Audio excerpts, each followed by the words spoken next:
Basket et fin de partie pour la JDA en play-off. Hier à domicile, les Dijonais ont subi une 3e défaite en 3 matchs face à Monaco. D'autant plus rageant qu'une fois encore, la JDA est passée tout près de la victoire. Retour sur le match avec Christophe Taris et Romain Liboz. Ils sont tombés, les armes à la main, dans le bruit et la fureur d'un palais bouillonnant, saluant ses guerriers. Car contrairement aux 2 premiers matchs, c'est la JDA qui a imposé son tempo, démarrant tambour battant dans un festival de tirs et de décibels. Les Dijonais s'envolaient même pour compter 18 points d'avance après 15 minutes de jeu. Monaco courbait les chines et revenait sans s'affoler à 9 longueurs à la pause. On savait en venant ici que Dijon, ils étaient dos au mur et que c'est une équipe vraiment que je respecte énormément parce que c'est des guerriers, ils lâchent jamais rien. Patiemment, Monaco grignotait son retard en haussant le rythme dans ses tirs en défense, faisant jouer sa longueur de banc, bénéficiant de quelques coups de sifflet face à des Dijonais un peu plus émoussés qui semblaient lâcher prise -5 à 3 minutes de la fin. Il fallait alors des gros shoots pour finalement ramener tout le monde à 78-78. Le match allait donc se jouer sur une possession, sur un énième rebond offensif concédé, tout un symbole, et ce tir létal de Jones qui terminait la série.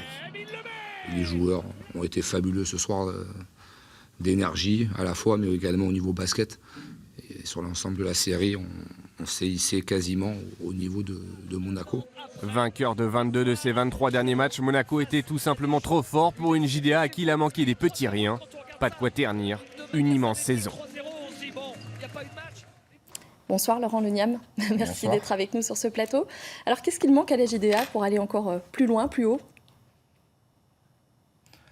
Il manque à la fois beaucoup de choses et pas grand-chose sur cette série. On a vu la différence entre une équipe avec des joueurs qui ont l'habitude de jouer vraiment à très très haut niveau et nous qui découvrons un petit peu les demi-finales. Et sur la série, sur les 3 matchs, on n'est pas loin à chaque fois, mais ce qu'il a manqué, c'est un petit peu de profondeur de banc et également un petit peu de qualité individuelle où on a vu qu'au niveau basket, on était à peu près égal avec Monaco. Mais la qualité individuelle de ces joueurs-là ont fait la différence sur la longueur de la série.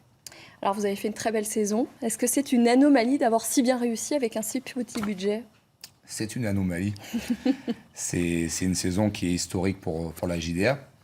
On finit 3e avec 23 victoires. On s'est qualifié par la Leaders Cup. On a fait également une belle participation en Champions League. Quart de finale en Coupe de France. On arrive en demi-finale des playoffs avec la 12e masse salariale. Donc c'est vrai que c'est une anomalie. On avait déjà commencé à faire quelque chose d'extraordinaire l'année dernière. On pensait qu'on ne pouvait pas refaire aussi bien et finalement on a fait mieux. Vous avez eu un mot pour le public hier soir. Vous avez dit que vous leur aviez offert du caviar. Est-ce que le public, c'est important pour un club qui veut grandir ?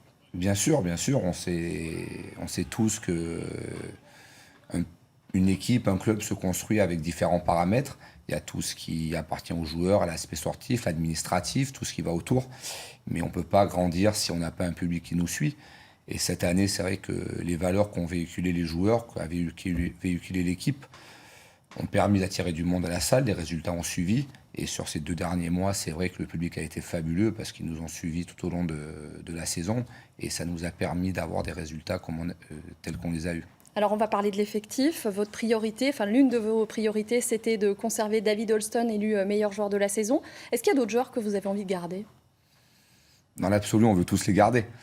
Après, on sait très bien également qu'après une saison comme ça, ils vont être courtisés. C'est normal, leur performance sur le terrain ont fait que leurs comptes ont évolué positivement.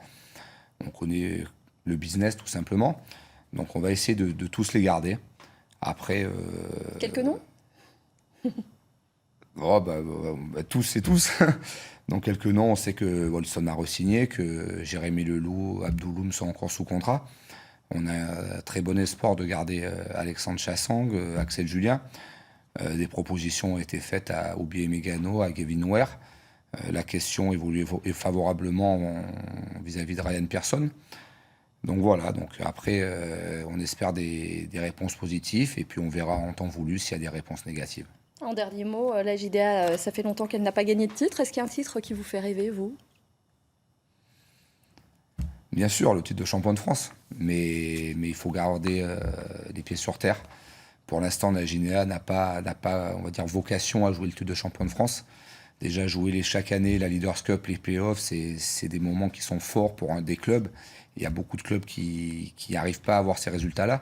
Donc il faut savourer ces moments-là et on espère que le club va se construire sur la durée pour un jour pouvoir jouer le titre dans les années à venir.